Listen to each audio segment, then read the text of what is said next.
안녕하세요, 풋볼 포레스트입니다. 바로 오늘 있었던 경기죠. 홍명보 감독의 대한민국 대표팀과 중국 대표팀 간의 2025 동아시안컵 개막전 경기가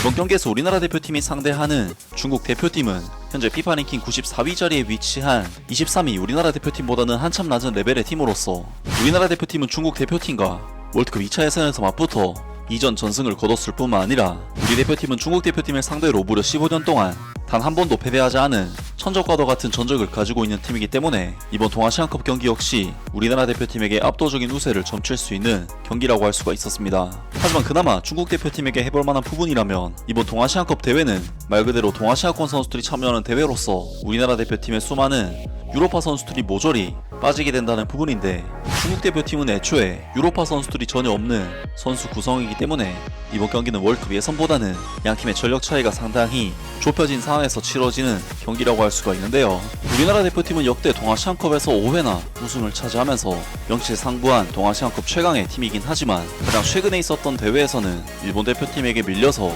우승 트로피를 놓친 상황인 만큼 이번 대회 우승을 위해서라도 반드시 잡아내야 하는 경기라고 할 수가 있었고, 이번 동아시안컵은 정식 A매치로 등록되는 경기는 아니긴 하지만 우리나라 대표팀 입장에서는 대표팀의 유로파 주축 선수들이 빠졌을 때 다른 선수들을 실전에서 실험해볼 수 있는 거의 유일한 기회이기 때문에 굉장히 중요한 의미를 갖는 대회라고 할 수가 있겠습니다. 그리고 이번 경기에서 대한민국 대표팀의 홍명보 감독은 조현우 골키퍼, 이태석, 김주성, 박진섭, 김진규, 김봉수, 주민규, 이동경, 문선민, 박승우, 김원한 선수까지 사실상 기존의 대표팀에 뽑혀왔던 선수들 위주로 라인업이 구성이 되면서 홍명보 감독으로서는 다소 보수적인 라인업 선택을 했고, 중국 대표팀의 조르제비치 감독 역시 중국의 기존의 주전급 라인업을 그대로 기용하는 기조를 보였지만 왕위동, 쿠아이즈웬 등 2006년생의 굉장히 젊은 유망주 선수들도 과감하게 투입을 시키면서 기존 멤버의 신구조화를 시도한 라인업으로 우리나라 대표팀을 상대했습니다. 오늘 경기에서 우리나라 대표팀은 확실히 객관적인 전력상 완전히 압도적인 차이를 가지고 있는 만큼 경기 내내 완전히 레벨이 다른 기본기 차이를 보이면서 원사이드하게 경기를 지배했고,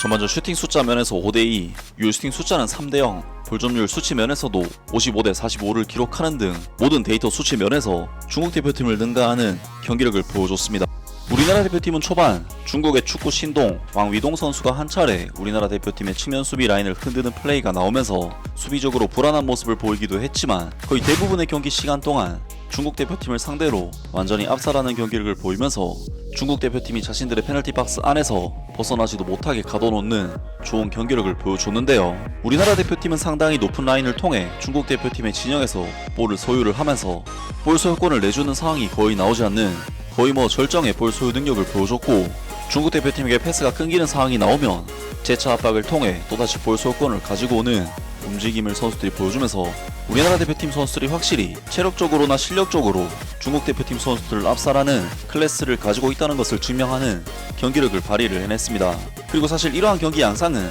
상대적인 강팀이 내려앉아서 수비하는 약체팀의 좁은 수비 라인을 뚫어내는 데 있어 어려움을 겪으면서 말리는 경기 양상이 나오기도 하는데, 놀랍게도 우리나라 대표팀은 중국 대표팀의 수비 라인을 헤쳐내는 킬패스를 수차례 뿌려내면서 찬스들을 계속해서 만들어냈고 곧이어 득점도 바로 터져 나왔는데요. 우리나라 대표팀은 전반전 8분 순간적으로 상대 수비 압박을 벗겨낸 이동경 선수가 자신 있는 왼발 가마차기 슈팅을 통해 골망을 흔들었고, 우리나라 대표팀은 경기 극초반부터 굉장히 뛰어난 경기력과 함께 득점까지 터뜨려서 경기 리드를 잡아내는 굉장히 승조로운 경기 상황을 만들어냈습니다. 정말 이번 이동경 선수의 득점은 이동경 선수 특유의 천부적인 왼발 클래스를 엿볼 수 있는 미친 득점이었는데, 이동경 선수는 득점 이후 한 차례 미친 패스를 통해 중국의 수비 뒷공간을 후벼파는 찬스 메이킹을 해내는 등 득점도 득점이지만 경기력적인 부분에 있어서도 전반전 경기에서 가장 돋보이는 임팩트를 발휘해낸 선수라고 할 수가 있었습니다. 그리고 우리나라 대표팀은 첫 골이 터진 이후에도 사정없이 중국 대표팀의 골문을 노리면서 공격적으로 중국을 휘몰아 쳤는데, 전반전 21분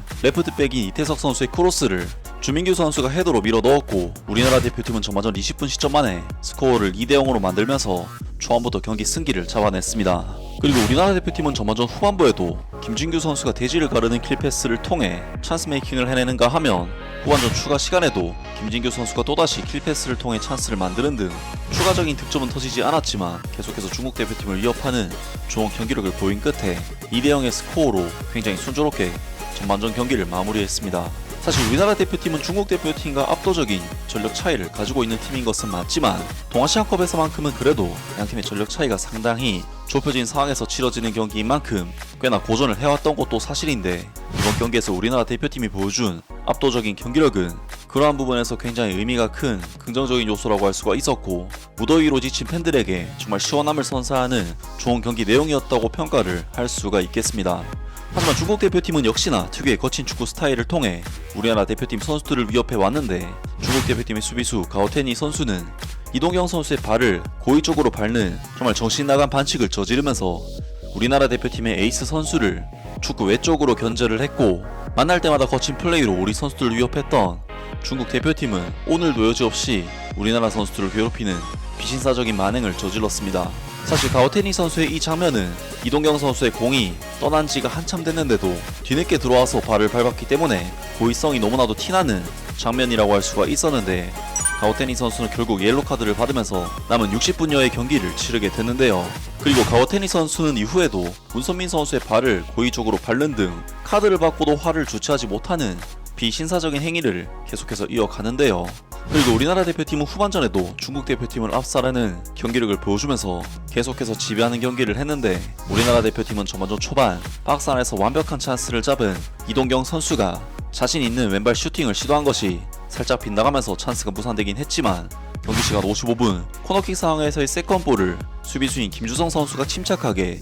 마무리를 지었고, 우리나라 대표팀은 중국 대표팀을 상대로 3대0의 리드를 잡는 그야말로 압도적인 경기력과 함께 압도적인 결과를 만들어냈습니다. 그리고 우리나라 대표팀은 후반전이 끝날 때까지도 계속해서 중국을 사정없이 두드려 패는 경기를 하면서 주도권을 끝까지 내주지 않았고, 이번 경기를 대량 득점을 통한 대승으로 마무리를 지으면서 굉장히 순조롭게 이번 동아시안컵 첫 경기를 정말 이번 경기에서 우리나라 대표팀은 중국 대표팀을 상대로 대량 득점을 통한 대승을 만들어냈는데, 이번 동아시안컵은 토너먼트 형식이 아닌 리그 형식의 대회이기 때문에 우리나라 대표팀의 이번 경기에서의 다 득점은 이번 대회를 우승하는 데 있어서도 메리트로 작용할 수 있지 않을까 싶은데요. 이번 경기는 우리나라 대표팀이 2군으로 나온 경기라는 점을 감안하면 충분히 팬들에게 만족할 만한 경기를 홍명보 감독이 제공하지 않았나 싶고, 팬들에게 계속해서 만족감 넘치는 경기를 선사할 수 있기를 기대하고 응원하겠습니다. 아무튼 오늘 영상은 여기까지고요. 영상 재밌게 보셨다면 구독과 좋아요 그리고 댓글 부탁드립니다. 감사합니다.